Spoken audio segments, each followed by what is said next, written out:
Hi, my name is Zealand Turner, and I'm the Director of School Communications here at PALCS, and we're in the Winging It studio with the Supervisor of Career and Technical Education, Miss Licate.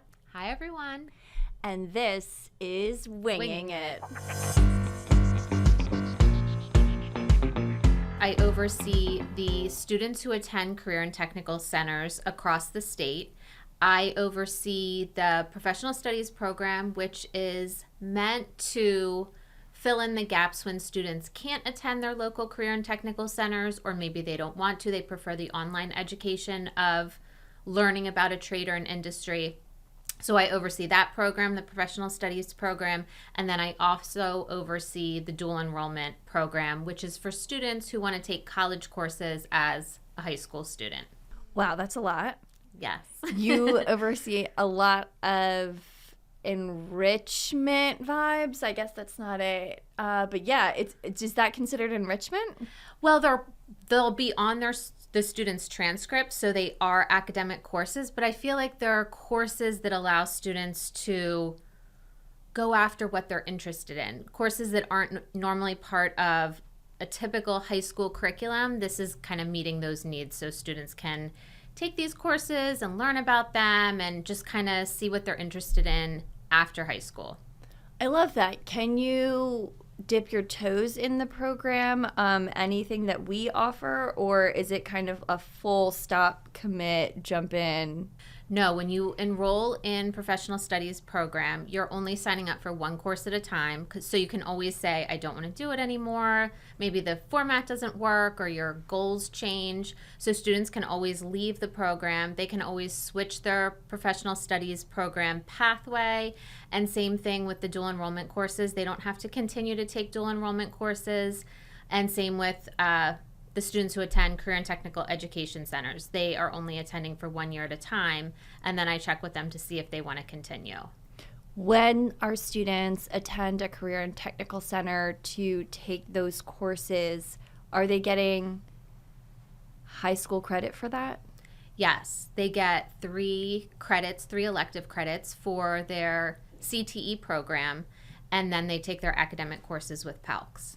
Why would someone take a career and technical education course? So they get hands-on experience with learning about cosmetology or the medical profession or welding. There's all kinds of different programs, and it's not like when we grew up that there were just a very small amount of programs. There's programs that are geared towards students who want to go right into the world of work after graduation, and also students who want to go on to a 2-year or a 4-year college after. Like there's a digital graphic media program, there's marketing programs, so there's things like that that help students figure out, do I like this? Do I want to major in this in college? It's kind of a safe way to figure out what their interests are once they're really delving into a program. So is this only for high school students? Students can get started at PALCS in the professional studies program right in 9th grade.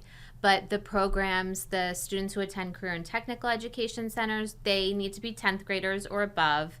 And the students who take dual enrollment courses need to be 11th and 12th graders. Some people are familiar with hearing CTE. Some people are familiar with PSP. Some people think, like me before this conversation, that they're the same thing. Okay. So what is the difference?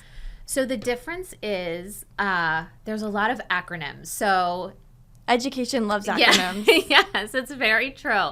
So students who attend CTCs are career and technical education centers, which is the old like VOTEC programs. Okay. So those programs have a focus of a CTE focus. So that's their CTE program, career and technical education program. So there's that. And then PSP is professional studies program, and that's for the students who are taking courses that are focused on industries, but they're doing it online from home. They don't have to go to a center. Yes. Okay, so we offer that program. Yes. We offer that in partnership with eDynamic, and then also there's a Aviation Program. So the Aviation Program is a 2-year program. Each course is 1 full year, and at the end of it, you are prepared, or students are prepared to take their FAA certification. So they earn industry credentials through this program, which is optional. Through all the professional studies programs, it's optional to take the industry certification exam, but that's a great attribute for students to have and a great credential for students to have moving into a career after high school. What other tracks do we offer? We offer an information technology track, which has a lot of different pathways under information technology. It has networking, it has graphic design, it has game design, it has programming. So there's a lot of different tracks under information technology also. And they all have industry certification assigned with them. That is so cool. Yeah. Do you need to complete a track to reap the benefits of taking any of these courses? No, I feel like students can take the courses for career exploration, for career development, just to like learn something that they're interested in, so they don't have to complete their pathway in order to have the benefit. Maybe they're doing it just to figure out how much they're interested in the career, to know what they want to do after high school, and that's really valuable to know too.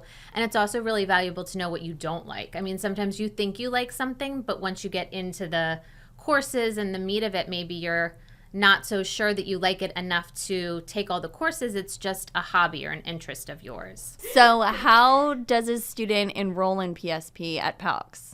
So they can enroll online. There's an application online which will prompt me to then meet with the student and explain all the benefits and all the specifics about the professional studies program. That's awesome. Yeah. So do they need a teacher referral, a parent referral? Is it a very involved process? No, there's a process of they need to have a 2.0 grade point average, but other than that, it's open to everyone. So what type of student do you think the PSP is best suited for? I think it's best suited for students who are exploring and maybe know some areas that they're interested in. Maybe they're not able to attend their local career and technical center to get the hands-on experience, but they want to delve further into a career they're interested in. It's really helpful to students who want to learn about a different field. Aviation especially is really hard to find somewhere to learn about, and so many students are interested in that field. It allows them to get entry-level positions with the certification once they complete their pathway and take the exam. So I think it's great for any student that's interested in any of the pathways that we have as opportunities. What makes PSP different from our regular high school programs? So what makes it different is that there's industry-based certification tied to it. The other thing that makes it different is it's similar to students who attend career and technical education centers, in that the instructors of these courses have to be certified teachers, but also certified in their industry. Typical of a teacher who would teach at a career and technical education center, they have to have the background of working within the field, even to be eligible for the teacher certification of being a CTE teacher. So it gives students that real world experience from teachers talking about what they've experienced and, pitfalls or things they've learned. So it does really help students in that way too. So the Nocti exam is the certification test that is associated with the information technology PSP pathways. Okay. That's the same certification exam that the career and technical education centers give to their students. Okay. So that gives industry-based credentials to students. So what I do for the students who are interested in taking the Nocti exam is we partner with an online proctoring company through the Nocti, so the students can take the Nocti exam from the comfort of their home. They just have an online proctor who watches them and, make sure that everything is fine as far as test security and that everything's good conditions for taking a certification exam. So they do the academic portion of the Nocti exam. Students who attend career and technical education centers, in addition, have a hands-on component where they're evaluated with the hands-on piece. Our students take the academic component only. So what does graduation look like for these students? So students who are involved in the professional studies program do receive recognition at high school graduation.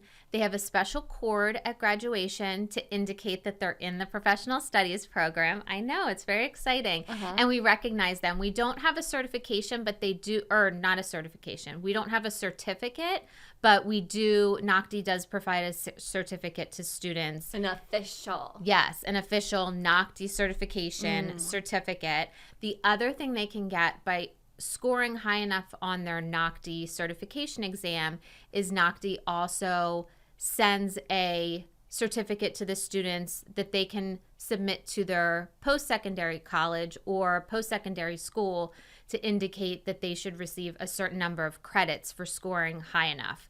And each post-secondary school can do, they have their own policies on transfer credits, but they can earn college credits by scoring high enough on the Nocti certification exam. So kind of like an AP exam, if you score high enough, you're eligible for potentially having transfer credits once you get to college? Yes.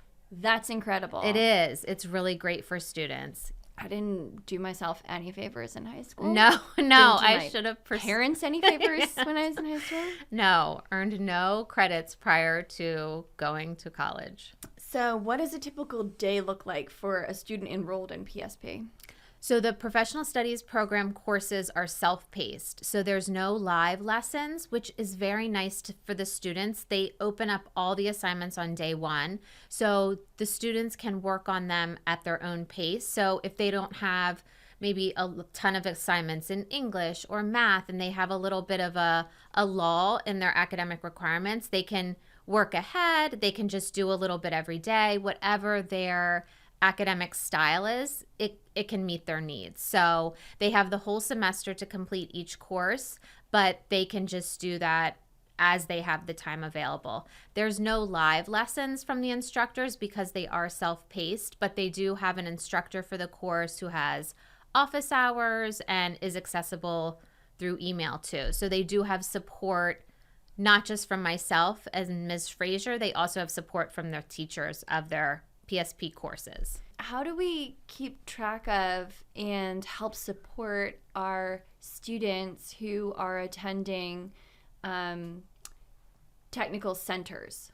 So I oversee all the students who are attending technical centers. I work with the Career and Technical Center representatives, and they send me grades for the students. They send me reports on attendance because the students have to be in good standing for attendance and grades. So I keep in contact with the students and the parents of the students to let them know how they're doing, in addition to all the supportive staff at the Career and Technical Education Centers, because they'll have teachers there and school counselors, most likely principals. So they have a whole team there, but then we also support them here at PALCS.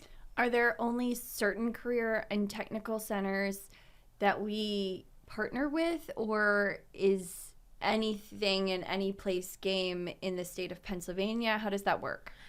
Any place is an option. It really depends on the Career and Technical Education Center. So when students fill out a form to say that they're interested in attending a Career and Technical Education Center, I reach out to see if they're open to partnering with students who attend charter schools, and then I pursue that. Some we know that we have students who apply and they attend every year. Some are new to us every year, and then we reach out and it's an opportunity or it's not an opportunity. Some don't work with charter school students, and then that's where professional studies program can hopefully fill those gaps if they have an interest in the professional studies program pathways. Let's talk a little bit about dual enrollment. Okay. What does that look like at PALCS? So for dual enrollment, we have 6 or 7 colleges, 6 colleges right now that we are partnering with that students can take college courses while they're in high school. So the student takes one course and they receive college credits for it and also credits towards high school graduation. Wow, so it's not even dual enrollment, it's dual credit. Yes. Wow. Right, it's not like they're a high school student and a college student. They're getting double credits for one course, wow, which is great. Yes. That's amazing. Are there any subjects that, well, are there any subjects that are not available in this way, or is it only core courses? Is it electives? What is it? Each college has different policies on how they permit dual enrollment students to take their courses. For example, we partner with Penn State Lehigh Valley, and they have a website section, a section of their website that lists the college or the courses that students are able to take. Most of the colleges that we partner with just opens up their whole course catalog to students. So as long as students have received the prerequisite courses, they can take courses in their whole course catalog. So students are taking core courses. Our most popular course that students take is English Composition 1, but students are taking so many courses in their specific interest area, like electives, like someone did children's literature. People are doing information technology. People are doing journalism and sociology. Like there's so many courses that students are taking, which is great because they're getting experience in fields that sometimes aren't available to high school students. So are they taking all college courses in a given semester, or how does this work? So PALCS offers the opportunity for students to take up to 2 courses per school year that PALCS will pay for. Wow. It's great. It's great. It gives students such a great opportunity to take college courses and earn the credits. And then it also gives them the confidence and the self-esteem to know that they can do it, because college is such an unknown for so many students. So it gives them that opportunity to delve into the college courses while still having the comfort of their home. And to take advantage of, college is expensive. Yes. So if PALCS is going to help support that journey, that sounds amazing. Yes. And most of the colleges we partner with, even if students want to take additional courses beyond the 2 courses that PALCS covers, they can take courses on their own, and then they receive a reduced tuition rate that's only available for high school students. So it extends so it's a win-win. Beyond. It is. It is. That's amazing. Yeah. What kind of student would benefit from the dual enrollment program? I think there's so many students who would benefit from the dual enrollment program.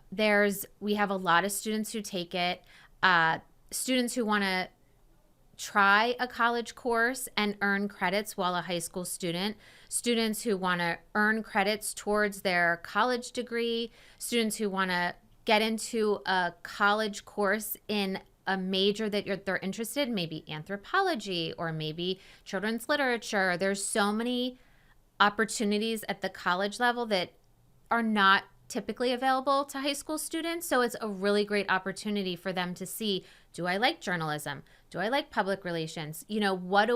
I hear these words, but what is actually involved in those courses, in that career? So it's really great for them to get to try that. And then we have students who do it just to move along in the curriculum too. Maybe a student wants to get further along in their math courses, so they can take a course over the summer or at the same time they're taking a math course so that they can get to a higher level before high school graduation. So there's so many different reasons that students choose to do this. And it sounds like our students are really overachieving. So yes. That's amazing. Yes. I'm always blown away. I know. have to do affirmations in the mirror after we have some of our students come into the studio and record with us. And I'm always back in the bathroom mirror saying, you are good enough. It's okay. You took your time. Yeah. I know. We have students that earn their associate's degree by high school graduation, which is incredible. That blows my mind. I know. It blows my mind, too. That is so cool. Yeah. Which they don't have to do, right? You can only take 1 or 2. That's definitely fine. But, students definitely go above and beyond to get a lot of the benefits of dual enrollment. What drew you into career and technical education and professional studies? Career development and career awareness can help really shape a student's life and can help give them positive self-esteem. I feel like students go through academics or school thinking, okay, if I'm not so great at English and math, then I don't have a place and I don't have a fit. And there's not enough education for, no, you can be good at this one tiny little niche area, and that can be how you're successful in life. And I feel like that's what really drew me to it, to knowing that students need so many different avenues to find their place and to feel like they have a place after high school graduation, and to not feel like, oh, I'm not one of these top 10 in my graduating class, so therefore I can't do anything successful. And action. Things made of metal. Tin. Ooh, okay. Halloween costumes. Turtle. Turtle. Bringing back the turtle. Yeah. Ninja Turtles? Ninja Turtle, that's more specific. Toys. Tonka trucks? Yes. Okay. Thank you. Diseases. Typhoid?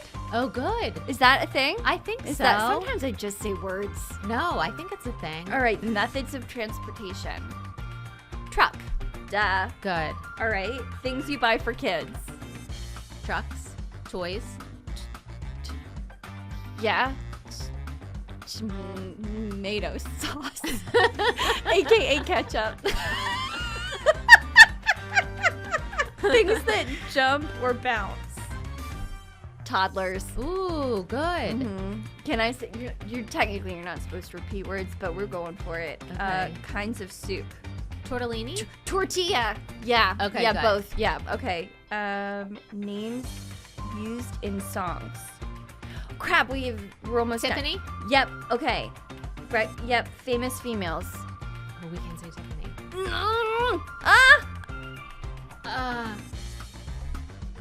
Tina Oh, Fey. Tina Fey. Ooh. I mean, we totally cheated. We had support. But I'm still gonna take that as a win. I take it as a win. You are an author. Tell me about that. I write social emotional learning books for kids, and the age group is geared to students in 4th through 9th grade.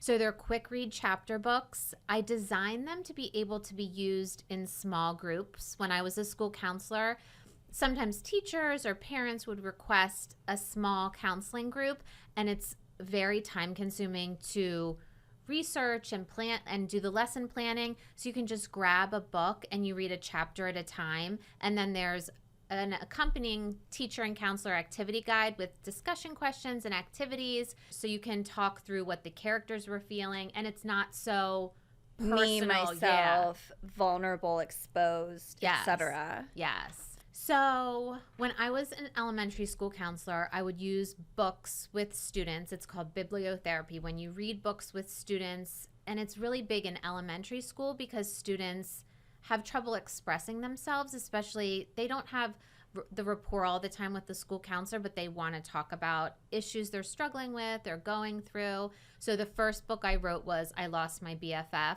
because I was like, this book doesn't exist. It would help counselors and help kids know this is obviously common. Here's a book. You know, kids go through this. It's not just me that's left feeling hurt. I have 8 books published now, and then 9th is coming out in the fall.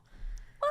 I know. Can we have a teaser? What's the title of the new book? The new book is I'm Sick, But That's Not What Hurts. So it's about a student who had to leave school for a while to have cancer treatments, but all of his friends went on without him, and then felt a little bit awkward. Like they didn't know how to talk to him, and they didn't know how to include him, because sometimes he could come and sometimes he couldn't, and his life was so much different from the kids who were still at school, going to school every day. And it could be for a number of things, like maybe the child's home burnt down, and the students coming back after a couple weeks of being displaced. Like, kids feel uncomfortable with that because they're such big, heavy issues that, you know, adults aren't always well equipped to deal with. So I just wrote it as a companion for and a resource for teachers and counselors, so they can teach students how to help the student that had those heavy things go on and how to support them. Hi, I needed these books. Probably still need these, but like it doesn't sound like child-specific issues or challenges. I know. So I think we all need these books. Yes, very true. So many things. It's like one of them is Wise Drama Always Following Me, and people all the time are like, I think adults need this book too. Mm-hmm. And it's like, yeah, it's helpful to kind of have a refresher on interacting with people in a number of different settings. You know, there's different personalities all the time that you're interacting with. So